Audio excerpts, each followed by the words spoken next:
మనకు అవకాశాలు వచ్చినా కూడా ఇప్పుడున్న పరిస్థితిని బట్టి వెబ్ సిరీస్ అని షార్ట్ ఫిలిమ్స్ అని చాలా ఆపర్చునిటీస్ పెరిగినాయి. ఒకప్పటికంటే ఇండస్ట్రీ చాలా పెద్దదైంది. అవకాశాలు వచ్చినా కూడా తర్వాత సిచ్యువేషన్స్లో మనకి ఈ రెమ్యునరేషన్ విషయంలో ప్రాబ్లమ్స్ వస్తాయని భయపడే వాళ్ళు ఉన్నారు. అలాంటి వాళ్ళకి మీరు సపోర్టెడ్గా ఉంటారా? ఇక్కడ ఒకటండి, జనరేషన్ చేంజ్, టెక్నాలజీ చేంజ్ ఇవన్నీ జరుగుతున్నాయి. అప్పుడు రీల్ సిస్టమ్ ఉండే, రీల్కి కాస్ట్ ఎక్కువ అవుతుండే, కొత్త వాళ్ళని పెట్టుకోవాలన్నా భయపడుతుండ్రి, టైమింగ్ ఉన్న ఆర్టిస్ట్ కావాలంటుండ్రి, రీల్ తినేస్తుంది. ఇల్లు తినేయకుండా అలా పేమెంట్ ఫ్రీ చేసినా కూడా రీల్ తినేస్తుంది కదా. ఇలా చూసి ఇలా అన్నారు 10,000 అయిపోతాయి. సో అట్లాంటి సిచ్యువేషన్ నుంచి ఇలా డిజిటల్ వచ్చింది. తర్వాత ఇక్కడ ఆపర్చునిటీస్, ఓటీటీ వచ్చింది, షార్ట్ ఫిల్మ్స్ వచ్చాయి, యూట్యూబ్ ఛానల్స్ వచ్చాయి, టీవీ ఆర్టిస్టులు, టీవీ సీరియల్స్ పెరిగిపోయాయి, టీవీ ఛానల్స్ పెరిగిపోయాయి, అన్ని రకరకాలుగా వ్యాస్ట్ అయిపోయింది. అట్లా కాంపెన్సేట్ అవుతుంది. ఇంకో తరం వస్తుండొచ్చు, మనం అది కూడా చూస్తుండొచ్చు, చెప్పలేము. వెబ్ సిరీస్లు పెరిగి షార్ట్ ఫిల్మ్స్లో ఇంకా కొత్త ఆలోచనలు, కొత్త పద్ధతులు వచ్చి. సీరియల్స్ గురించి చెప్పండి సార్. సినిమాల్లో ఆల్మోస్ట్ బిజీగా ఉన్న టైంలోనే సీరియల్స్ స్టార్ట్ చేశారు కదా. చాలామంది సీరియల్స్ చేయడానికి మూవీ ఆర్టిస్టులు ఒకానొక స్టేజ్లో సీరియల్స్ అంటున్న సందర్భాలు ఉన్నాయి. మరి మీ ఎక్స్పీరియన్స్ ఏంటి సీరియల్స్? నా ఎక్స్పీరియన్స్ ఏం లేదండి. సీరియల్లో ప్రతి ఆర్టిస్ట్కి స్కోప్ ఎక్కువ ఉంటుంది, యాక్టింగ్ స్కోప్. ఏదైనా డిస్కషన్ ఉన్నా కూడా ఎక్కువ స్కోప్ ఉంటుంది. సినిమా అయ్యేసరికి రిస్ట్రిక్ట్ అయిపోతుంది. ఇది ఇయర్స్ అండ్ అవర్స్, ఇది జస్ట్ అవర్స్ అన్నప్పుడు మినిట్స్ ఆలోచించాలి, మినిట్స్ ఆలోచించినప్పుడు సెకండ్స్ ఆలోచించాలి, సెకండ్స్, మినిట్స్, అవర్స్. ఇది డేస్, మంత్స్, ఇయర్స్ రోజు కనిపిస్తాం అట్లా.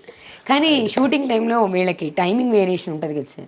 మీకు హ్యాపీగా మూవీలో అయితే 6 o'clock ప్యాకప్ చెప్పి వెళ్ళిపోవచ్చు, సీరియల్స్కి అయితే చాలా లేట్ అవుతుంది. లేదండి, అది కూడా ఉంది, దానికి కూడా టైమింగ్ ఉంది.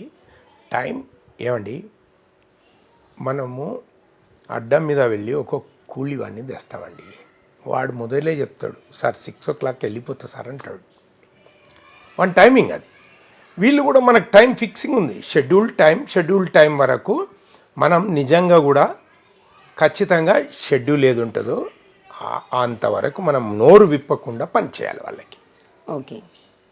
కాల్ షీట్ అంటే కాల్ షీటే కదా. కాల్ షీట్ ఎంత టైం ఉంటుందో ఆ టైంలో మనం పని చేయాలి. నువ్వు ఎంటర్ అయినవో లేదో నీ ఎక్కడో ఇరిటేషన్ తీసుకొచ్చి నువ్వు దాని మీద చూపిస్తే దట్ డజంట్ మేక్ సెన్స్.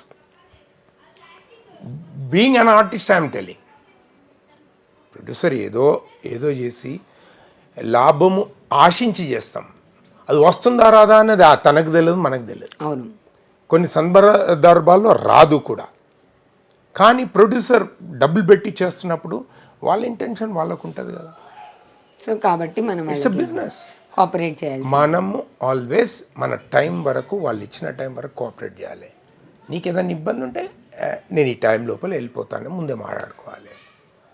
వచ్చిన తర్వాత ఇంకో గంట ఉంటే పొద్దున్న నుంచి చేయలేదు, నా షార్ట్ తీయలేదు, ఇప్పుడు చేసిండు, అవన్నీ మాట్లాడొద్దు. You are paid by him, you don't have right to say. Exactly, time అంతా వాళ్ళదే కదా. టైం వాళ్ళది కదా, టైం అంతా వాళ్ళదే. కాల్ షీట్ వాళ్ళు ఇచ్చారు, మనం అప్పుడే ఇరిటేట్ అయితే ఎట్లా? కాదు కదా, వాళ్ళకు క్యాలిక్యులేషన్ ఉంటుంది, ఎప్పుడు తప్పుతుంది. ఒక ప్రాపర్టీ ఉండదు, ఆ ప్రాపర్టీ దేనికి మనం తప్పుతుంది. ఇంతమందిని కోఆర్డినేట్ చేయాలి. ఏ రిస్క్ లేని ఏది లేదు లైఫ్లో. కానీ ఇది రంగుల ప్రపంచం కదా సార్, బయటికి చూడడానికి చాలా అందంగా కనిపిస్తుంది కదా. జల్సా మూవీ చేశారు కదా, పవన్ కళ్యాణ్ గారితో మీ ఎక్స్పీరియన్స్ చెప్పండి సార్.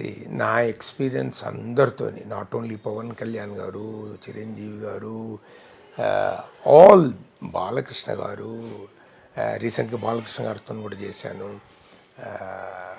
ఆల్ అండి, వెంకటేష్ గారు, నాగార్జున గారు, I done with every one. అవును, యంగర్ జనరేషన్లో నాకు తెలిసి కపుల్ ఆఫ్ ఆర్టిస్టులు ఉన్నారు. చెయ్యని ఆర్టిస్టులు చెప్పండి సార్. చెయ్యని వాళ్ళు రామ్ చరణ్ గారితో చేయలేదు ఇంకా. ఓకే. అందరితో కాంబినేషన్స్ చేశా. ఒక రామ్ చరణ్ గారు, ఇంకొకరు ఇద్దరు మిగిలిపోయారు. మీరు వెయిట్ చేస్తున్నారు. ఇప్పుడు చేసిన వాళ్ళతో ఫస్ట్ జనరేషన్ వీళ్ళు చిరంజీవి గారు, మెగాస్టార్ గారు, పవన్ కళ్యాణ్ గారు, వెంకటేష్ గారు వాళ్ళ కాంబినేషన్లో చేస్తున్నప్పుడు చేశాను. ఎలాంటి ఎక్స్పీరియన్సెస్ ఉంటాయి సార్? అంటే వాళ్ళ ఇండస్ట్రీకి ఎప్పటి నుంచో ఉన్నవాళ్ళు ప్లస్ చాలా స్ట్రాంగ్ కదా అని. నేను ఎప్పుడైనా వాళ్ళు ఏంటి అనేది మనం యాక్టింగ్ చేసేటప్పుడు వాళ్ళు ఏంటి అనేది మనం చూడొద్దు. ఓకే. క్యారెక్టర్ ఏంటి అని చూడాలి. వాళ్ళు మనకి ఇంటరాక్షన్, వాళ్ళ క్యారెక్టర్ ఏందని చూసుకొని మనం ప్రొసీడ్ కావాలి. అంతేగాని ఇప్పుడు వాళ్ళు మెగాస్టార్ మనం చేయగలుగుతాం, చేయలేం. భయం ఉంటుంది. భయం అప్పుడు క్యారెక్టర్ మనకు వచ్చింది ఏంటి, మన అవకాశాన్ని ప్రూవ్ చేసుకోవాలంటే వాళ్ళ ముందే మంచిగా నటించాలి. That is what I feel. Exactly sir, అదే కదా నిజం. Every day is learning. ఎవరికైనా లెర్నింగే. ఇప్పుడు పెద్ద పెద్ద వాళ్ళు I done with Rajinikanth sir, Mohan Lal గారితోని, Mammootty గారితోని, Rajinikanth గారితో, ఐశ్వర్యరాయ్ రజనీకాంత్ రూపంలో చేశాను. అదే అందుకే అడిగి సార్, చెయ్యని వాళ్ళ పేరు చెయ్యని వాళ్ళు ఉన్నారు. నేను ఏమంటున్నా, ఆల్మోస్ట్ చాలా మందితో చేశాను. చాలా పెద్ద పెద్ద డైరెక్టర్స్, శంకర్ గారు, దాసరి గారు, కె రాఘవేంద్ర గారు, మన గుణశేఖర్ గారు, త్రివిక్రమ్ గారు, ఈయన మన అందరితో ప్రతి పేరు పూరి గారు, ఎవరు లేరు, అందరితో డిఫరెంట్ ఎక్స్పీరియన్సెస్ ఫేస్ చేశారు.